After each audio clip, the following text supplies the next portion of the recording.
দেশের বিভিন্ন এলাকায় বিরাজ করছে শীতের আমেজ, আমার গলাও কিন্তু সেটাই বলছে। সকালের দিকে হালকা কুয়াশার চাদর মুড়ে আসলে ঘুম ভাঙছে মানুষের। সন্ধ্যার পর থেকে পড়তে শুরু হয় হালকা কুয়াশা, রাত বাড়ার সঙ্গে তা বাড়ছেও। আবহাওয়ার পূর্বাভাস বলছে আগামী কয়েকদিনের মধ্যে রাত এবং দিনের তাপমাত্রা আরো কমতে পারে। জামালপুরের শীতের আগমনের তথ্য জানাতে আমাদের সাথে যুক্ত হচ্ছেন আমাদের সহকর্মী সাগর ফরাজি। যাচ্ছি তার কাছে। সাগর, শুভ সকাল। শুভ সকাল। শুভ সকাল জুবায়ের রুনিয়া। আসলে আমরা প্রতিনিয়ত দেখছি যে পরিবেশ, প্রকৃতি এবং কি বৈচিত্র্য সবই কিন্তু পরিবর্তন আসছে। এই যেমন ধরুন গত বছর এই সময়টি কিন্তু জামালপুরে তেমন শীতের কোনো আমরা আভাসই দেখিনি, তবে এবার কিন্তু গত এক সপ্তাহ যাবতই কিন্তু আমরা দেখতে পেয়েছি এই কুয়াশা পড়ছে, শীত আস্তে আস্তে কিন্তু ধীরে ধীরে কিন্তু পড়তে শুরু করেছে। আর সবচেয়ে বড় কথা, দেশের উত্তর অঞ্চলগুলোর সাথে কিন্তু জামালপুরে একটি যোগসূত্র আমি বলবো সেটাকে। আসলে সেই জায়গাগুলোতে যদি শীত পড়তে শুরু করে, জামালপুরেও শীত পড়তে শুরু করে।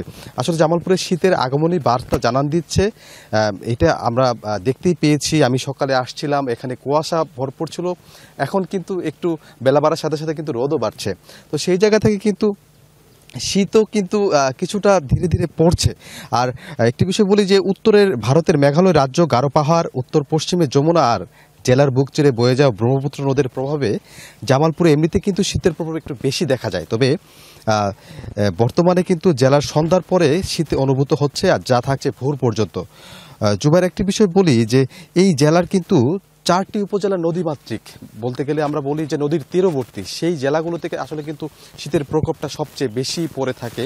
আমরা যেমন এখন শীতকে উপভোগ করছি, কিছুদিন পরে এই শীত কিন্তু আমাদেরকে আসলে এক কথায় একটি কাল হয়ে দাঁড়াবে বলে, যেটাকে আমরা বলি যে আসলে খেটে খাওয়া মানুষ, দরিদ্র মানুষ যারা রয়েছেন, দিন এনে যারা দিন খায়, তারা কিন্তু আসলে খুব কষ্টে দিন পার করবে।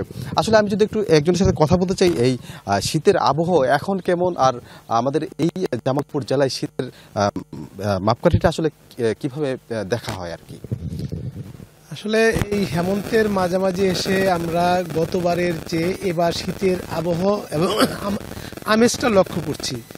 আমরা ইতিমধ্যেই দেখতে পাচ্ছি যে মানুষ গরম কাপড় পরা শুরু করেছে।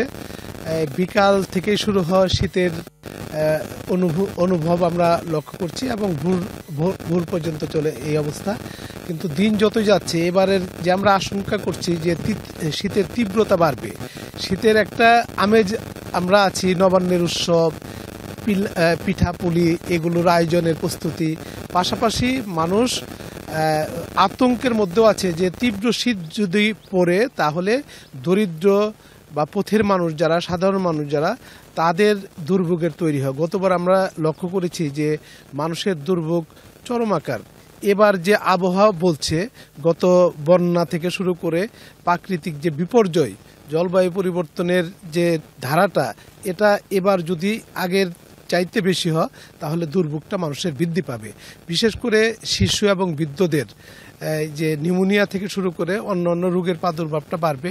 সরকার অবশ্য জেলা প্রশাসন, উপজেলা প্রশাসনগুলো প্রস্তুতি নিচ্ছে। আমরা যারা সামাজিক সংগঠনগুলো কার্যক্রম লক্ষ্য করে থাকি, তারাও প্রস্তুতি নিচ্ছে। শীতবস্ত্র থেকে শুরু করে মানুষকে সচেতনতা কার্যক্রম শুরু করা, বিভিন্ন বেসরকারি সংস্থাগুলো উপস্থিতি নিচ্ছে। তবে আমি আশা করছি যে এরকম তীব্র শীত না আসুক এবং মানুষের দুর্ভোগ সৃষ্টি না হোক। ধন্যবাদ আপনাকে। যেমনটি শুনছিলেন জুবায়ের রুনিয়া, আসলে তীব্র শীত উপলব্ধি হলেই কিন্তু মানুষের মধ্যে একটি অস্বস্তি, মানুষের যে খেটে খাওয়া মানুষগুলো রয়েছে সেই মানুষগুলো কিন্তু বিপাকে পড়ে যায়। আর এই জায়গা থেকে উত্তীর্ণ হতে কিন্তু জেলা প্রশাসন, বিভিন্ন সামাজিক সংগঠন কিন্তু ইতিমধ্যে প্রস্তুতি নিয়েছে। তো এই ছিল আমার কাছে জামালপুরের শীতের আসলে সর্বশেষ পরিস্থিতি। জুবায়ের রুনিয়া, খুব ধন্যবাদ সাগর। আপনি আমাদের জানাচ্ছিলেন জামালপুর থেকে শীতের চিত্র।